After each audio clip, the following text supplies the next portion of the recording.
नमस्कार, आपका स्वागत है फटाफट खबरों में। आज हम लेकर आए हैं हिमाचल प्रदेश के हर छोटे बड़े शहर की सबसे तेज और ताजा खबरें। तो चैनल को सब्सक्राइब कीजिए और वीडियो कहां से देख रहे हैं कमेंट बॉक्स में हमें जरूर बताइए।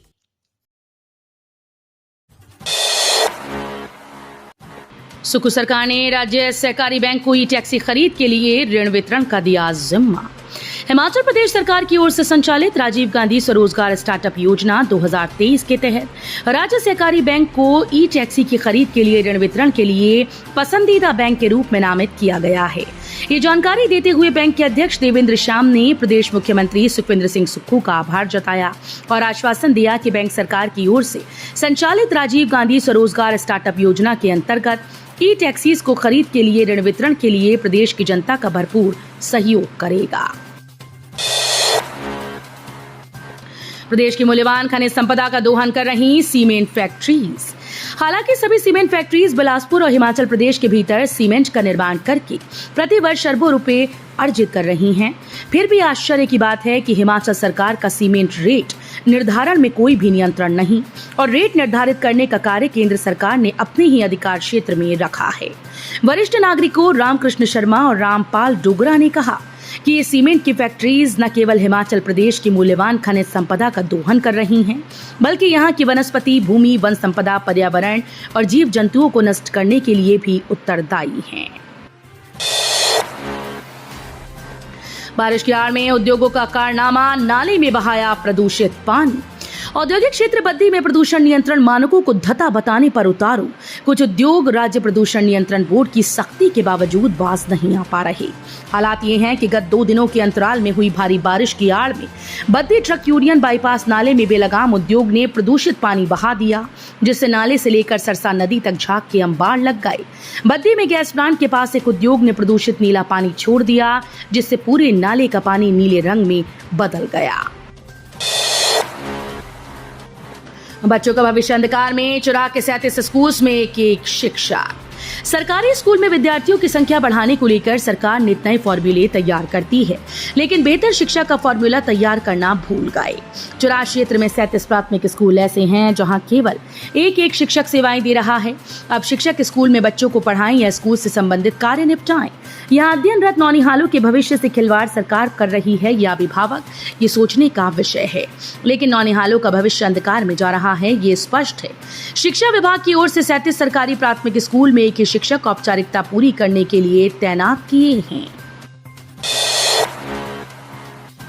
शिमला में झमाझम बरसे बादल, निगुलसरी में 3 दिन बाद बहाल हुआ हाईवे, जानिए मौसम पूर्वानुमान। हिमाचल प्रदेश के निगुलसरी में बाधित NH5 शुक्रवार यातायात के लिए बहाल हो गया। इससे हजारों लोगों ने राहत की सांस ली। किन्नौर, काजा, स्पीति सहित रामपुर, शिमला की ओर वाहन दौड़ने शुरू हो गए।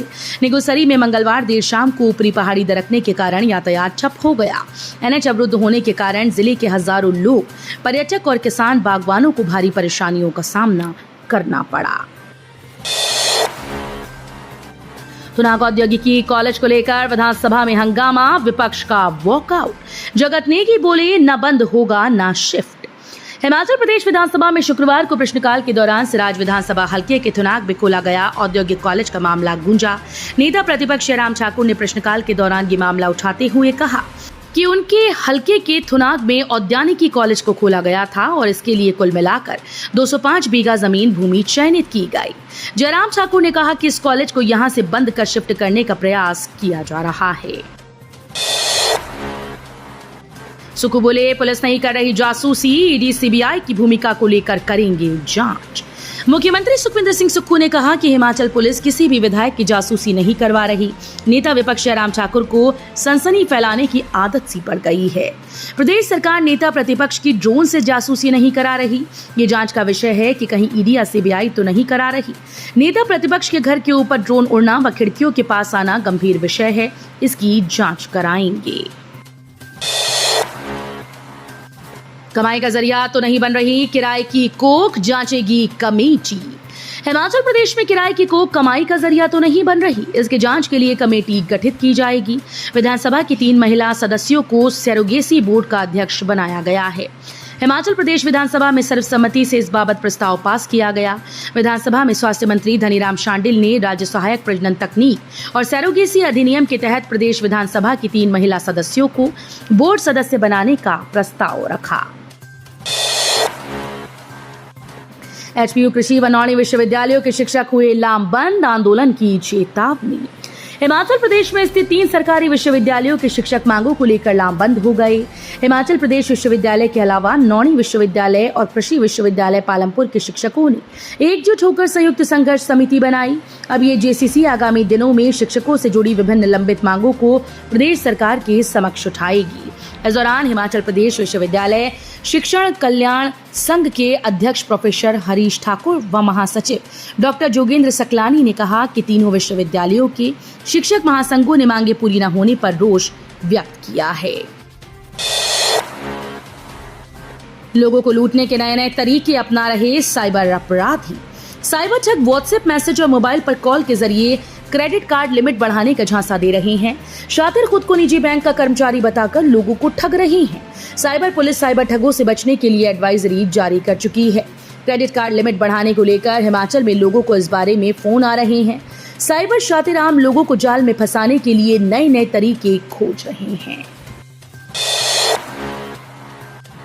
शिक्षा साथी ऐप बंद, अब वीएसके पर मिलेगा अध्यापकों और विद्यार्थियों का डेटा।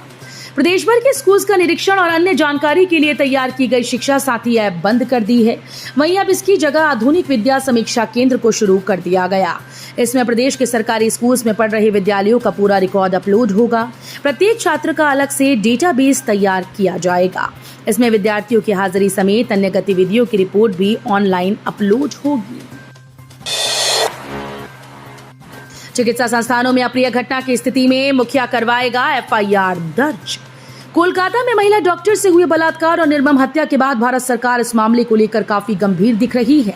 इस घटना को लेकर देश भर में विरोध प्रदर्शन और हिंसात्मक घटनाओं के चलते सरकार ने व्यवस्था को सुधारने के लिए एक अहम फैसला किया।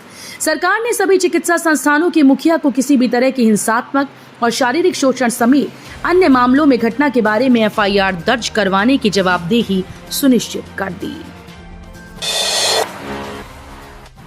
नाहन में विजिलेंस की बड़ी कार्रवाई, वन निगम का डिविजनल मैनेजर रिश्वत लेते गिरफ्तार। जिला मुख्यालय नाहन में विजिलेंस की टीम ने राज्य वन निगम लिमिटेड के डिविजनल मैनेजर अश्विनी कुमार वर्मा को रिश्वत लेते रंगे हाथों दबोचा। जानकारी के मुताबिक अश्विनी कुमार वर्मा ने शिकायतकर्ता वन निगम के एक ठेकेदार से 67 लाख रुपए के बकाया बिलों को पास करने की एवज में 2% कमीशन की डिमांड की थी। इसके साथ ही बिलों को पास न करने की धमकी भी दी। ठेकेदार ने इसकी शिकायत विजिलेंस नाहन से की। विजिलेंस टीम ने आरोपी को दबोचने के लिए जाल बिछाया। जब शिकायतकर्ता ने आरोपी डिविजनल मैनेजर की मांग के अनुसार उसे 50,000 रुपए की पहली किश्त दी तो विजिलेंस की टीम ने उसे रंगे हाथों दबोच लिया। चालक की सूझबूझ ने बचाई 3 लोगों की जान। पहाड़ी गिरने से कार हुई क्षतिग्रस्त। उपमंडल रामपुर की तकलेच रामपुर सड़क पर शुक्रवार हादसा होते होते चल गया। इसमें एक चलती कार पर पहाड़ी गिर गई, जिससे गाड़ी का अगला हिस्सा पूरी तरह से क्षतिग्रस्त हो गया, लेकिन चालक की सूझबूझ से अन्य 2 लोगों की जान बच गई। तकलेच से कुछ दूरी पर जब चालक रामपुर की ओर आ रहा था तो लाडा नाले में अचानक पहाड़ी खिसकनी शुरू हुई, जिसकी चालक को भनक तक नहीं लग सकी। लेकिन जैसे ही वो पहाड़ी के नजदीक पहुंचा तो पहाड़ी एकाएक भरभरा कर गिरने लगी और चालक ने मुस्तैदी दिखाते हुए कार को पीछे किया। तो ये थी आज की फटाफट खबरें। हम मिलेंगे अगले बुलेटिन में, तब तक के लिए धन्यवाद। जय हिंद।